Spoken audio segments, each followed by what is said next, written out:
الحمد لله وكفى وسلام على عباده الذين اصطفى لا سيما على سيد الرسل وخاتم الأنبياء وعلى آله وصحبه ومن بهديه مهتدى. أما بعد فأعوذ بالله من الشيطان الرجيم. بسم الله الرحمن الرحيم.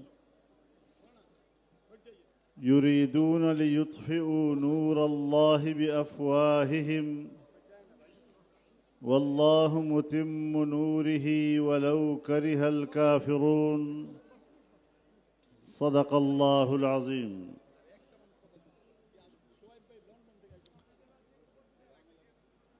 گرامی قدر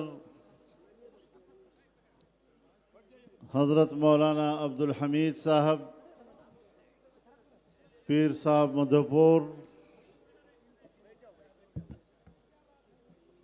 فیڈریشن آف ختم نبوت کونسل کے تمام ذمہ داران، کارپردازان،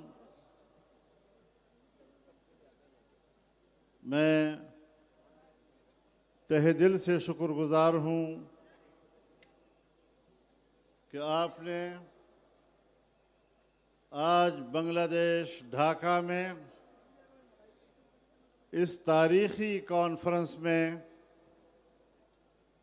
مجھے اور پاکستان کے دوسرے علماء کرام کو دعوت دی، اس میں شرکت کی سعادت بخشی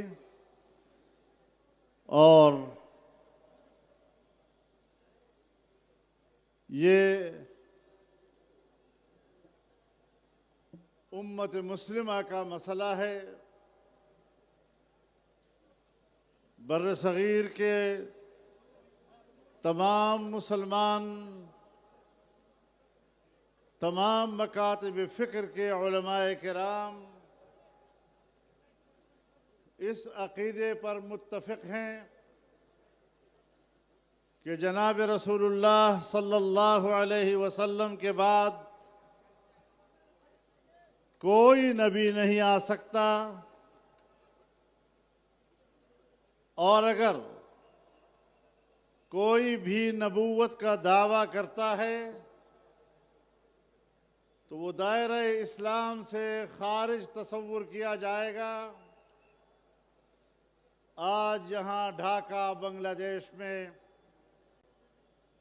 مجھے امت کا وہی اتفاق نظر آ رہا ہے۔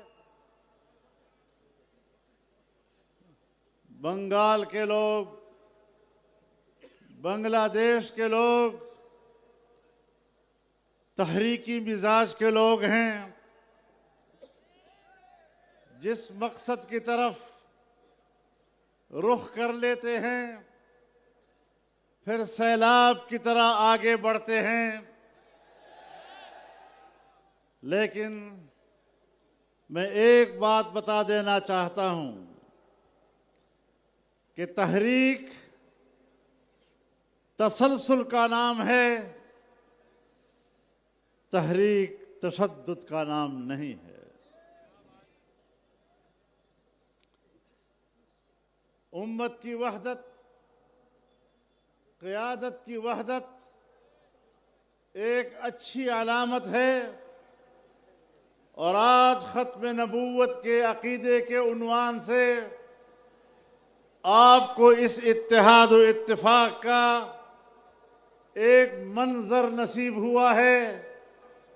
انشاءاللہ ہم آنے والے مستقبل میں اس کے اچھے نتائج اور کامیاب نتائج کی توقع رکھتے ہیں۔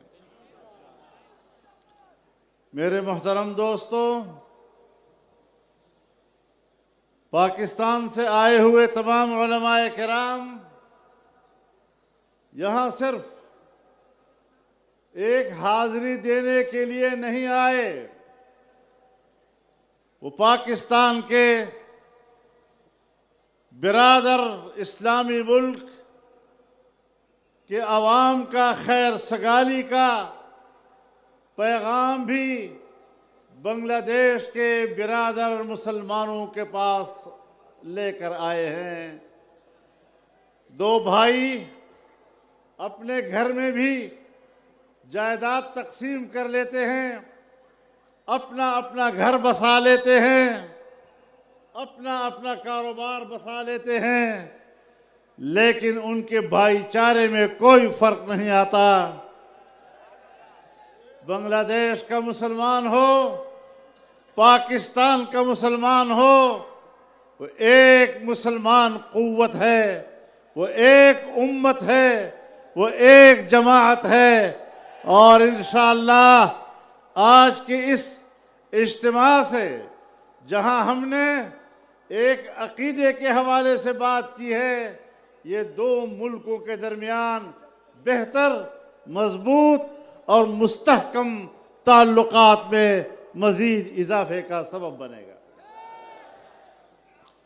میرے محترم دوستو، تمام علماء کرام بات کر چکے ہیں، اعلامیہ بھی جاری ہو چکا ہے۔ اب ظاہر ہے کہ مزید وقت لینا نماز کی تاخیر کا سبب بھی بنے گا۔ میں انتہائی شکر گزار ہوں اس عظیم اجتماع کے منتظمین و قائدین کا، اور میں آپ کی طرف سے بھی خیر سگالی کا پیغام لے کر پاکستان کے عوام کی طرف جانا چاہتا ہوں۔ انشاءاللہ العزیز دو برادر اسلامی ملک مختلف شعبوں میں باہمی تعلقات کے خواہش مند ہیں، اور اس طرف ہمارے قدم آگے بڑھیں گے۔ آپ پیدل ہماری طرف آئیں گے تو ہم دوڑ کر آپ کی طرف آئیں گے، اور محبت کا یہ رشتہ انشاءاللہ اور مضبوط ہوگا، اور مضبوط ہوگا، اور بہت مضبوط ہوگا۔ وآخر دعوانا ان الحمدللہ رب العالمین۔